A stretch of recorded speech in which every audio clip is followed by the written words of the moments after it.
Well, we are on our way north from the San Antonio area, and since this was our second time to pass through Waco, we thought we can't not stop at the silos. So we're gonna go check out Magnolia Market. We've got Jasper with us. We had a crazy drive down this area with the rig, but there is the First Baptist Church that's right across from the bakery. Allows you to park big rigs and buses and things like that. It costs $20 for the day. The money goes to the church, so that's a good thing, and we have a safe place to park.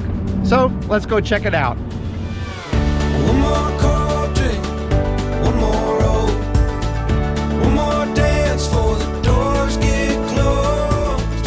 Please remember, enjoy the show. Let's get happy before we get old. We don't need plans or a fancy agenda. Well, let's just see where it goes. We got no care for the way people stare at the dust and the dirt on our clothes. Hey, my friend, we'll never say remember when. If we keep on making memories where we stand, where we stand. One more cold drink, one more roll, one more dance for the doors get closed. Please remember, enjoy the show. Let's get happy before we get old. Well, we made it back from the silos, and man, it was windy and it was crowded. Oh my goodness. Now it is spring break, so there are a lot of people, but there are a lot of people down here all the time anyway. But as far as deciding, is it worth it to come down? You're gonna kind of have to decide for yourself. It depends on how much you love Chip and Joe and want to see the stuff down there. There were huge lines for everything to go into the Magnolia Market, huge line wrapped around the block to get into the bakery. The good thing is that back behind the store, tucked away in a little corner, they have this cute little Airstream that has cupcakes from the bakery. And it did not take us long at all to get our cupcakes from there. So we still get a little treat from the market. It's all beautiful. Yeah, it's fun to walk around. I mean, it is fun to see families out doing things, and in some ways, that's the exact mission of our little YouTube channel, is just to show people how fun it is to get out and explore some new places. And this is a new place to explore. We wound up walking down the road to McAllister's. We got our Chip and Joe cupcakes, and so it made it a perfect way to get out of the crowds and out of the wind. But it was fun to walk around. I mean, we've seen it all on TV. Fun to see the silos and all of the development that's happened here in downtown Waco. So I got a carrot cake cupcake, and I got strawberries and cream. And I need a fork. So continue on. Try yours out so first. I'm Karen. using my McAllister's lunch fork on my strawberry one, which strawberry cupcakes are one of my favorites.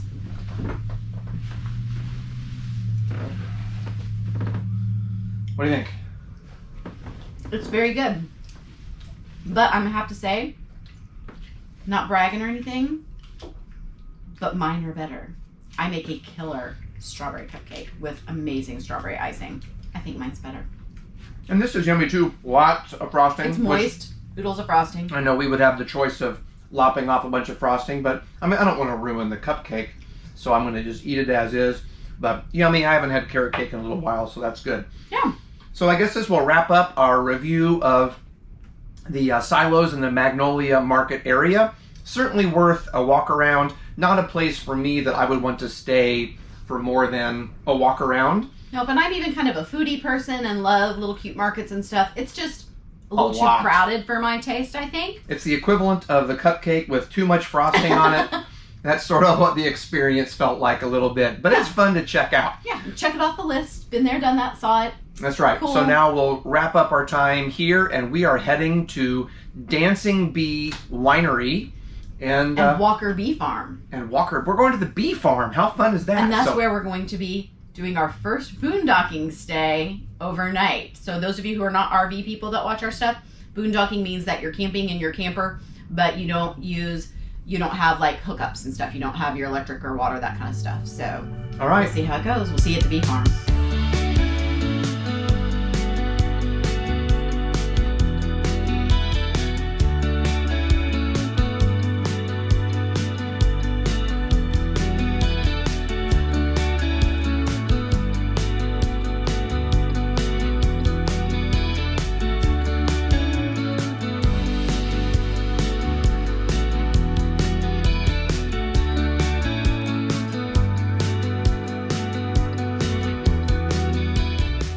Well, we got to the bee place, but before we unhook and get settled in, we needed to figure something out for dinner. So we said we either need to go find a grocery store or pick up some food, and they said, well, you need to go to Oscar's store.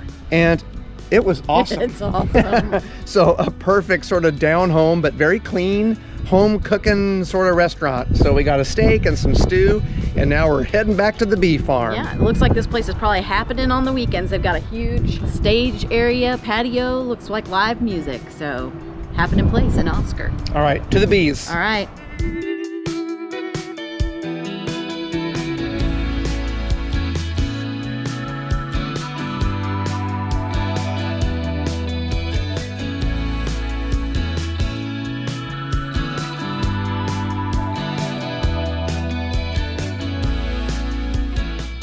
Okay, well, we are all checked in and settled, and we have our little wine flight choices, and we are reviewing the wine board.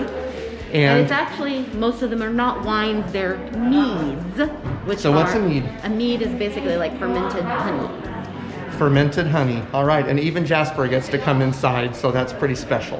All right, so now we've got to pick our six.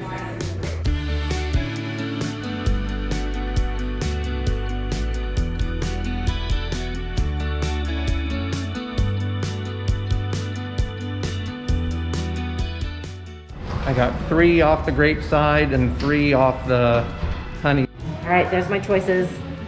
I had to change it a little.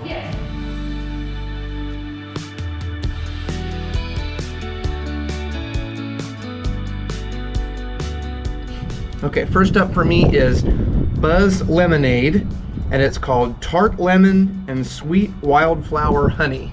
Okay, go for it. I mean, it's good though. I like that a lot. Yeah, I like that. I could drink that. Yep, that one's good. And I will. Mead, interesting. Yeah, it is. It was fun to try them, and always neat to get a little sampler where we can try some different things, since normally we don't get to do that. Yep.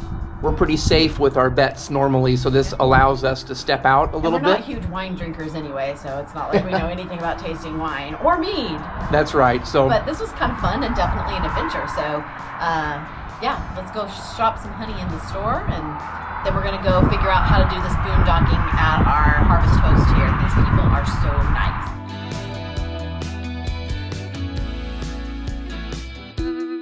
well, good morning. We are back on the road after a fun, very first Harvest Host stay for us last night. You know, the parking lot was nice and wide, so there was no problem turning your rig around. The only drawback at all last night was that the position of the parking lot area is right in between a highway and some train tracks, and both of them were fairly active. Yeah. So you do get noise from both things. Yeah, so as long as you're prepared for that. Yeah, if you're a light sleeper and that's going to bother you, then you may want to pick a different location. But for an overnight stay for us, it was just fine. If you've got a way to run a noise machine to block that kind of stuff out, then you're going to be great. And it was super, super fun.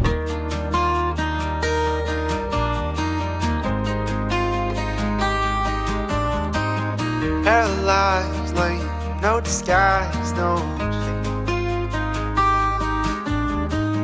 Paradise, the grandest prize, no game. Today's adventure brings us to the Pecan Creek Winery near Muskogee, Oklahoma. This is our second ever stay with Harvest Hosts, and so we're really looking forward to spending the night here on the property, and they've been very gracious to let us sort of take a peek behind the curtain and see what they're up to here as they're preparing all the wines right here on the property. So it's been really fun to be able to come in where they actually have some barrels and all of the machinery where they have the tanks and things where the wines are stored. And this is gonna be fun. We're excited to go do a tasting and have a nice restful night here at the winery. Your dog is so pretty. Well, thank you. Turn, and turn, turn, turn, turn, turn. I was going to ask, how did the place get its name? But Pecan Creek, I think we passed Pecan You're Creek. upon- It's actually, yeah, okay. You're on Pecan Creek. Okay. Um, And how long has it been around? This is our 5th year open. Okay. And if you're lucky, I think our owner may be coming over. Oh, very We good. would love that. Hi, Bob. Hi, Sarah. Just take that and you punch her down and you watch the pink stuff.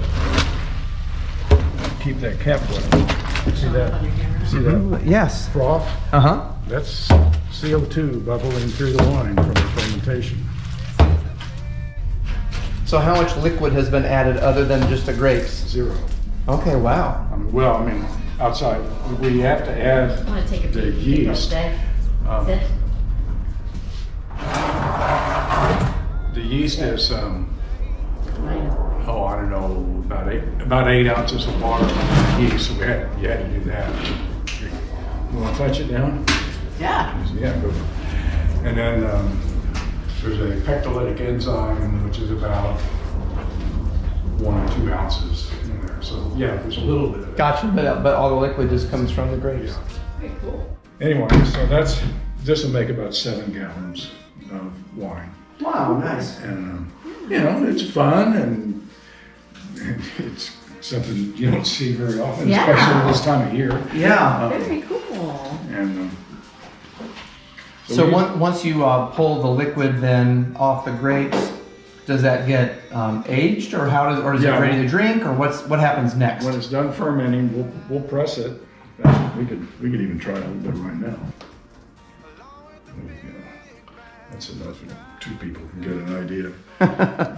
Well, Thank you. here's to 2020 harvest. Yes, sir. Let me film you tasting it. It's already fermented dry.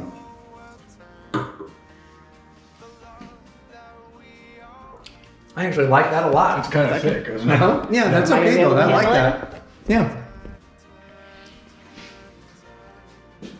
Like that has I don't know the right terminology. That's very robust. Like it's, I actually like that there's still some chunks of the grape in it, because it really tastes. Yeah, chunky wine doesn't have a great consumer.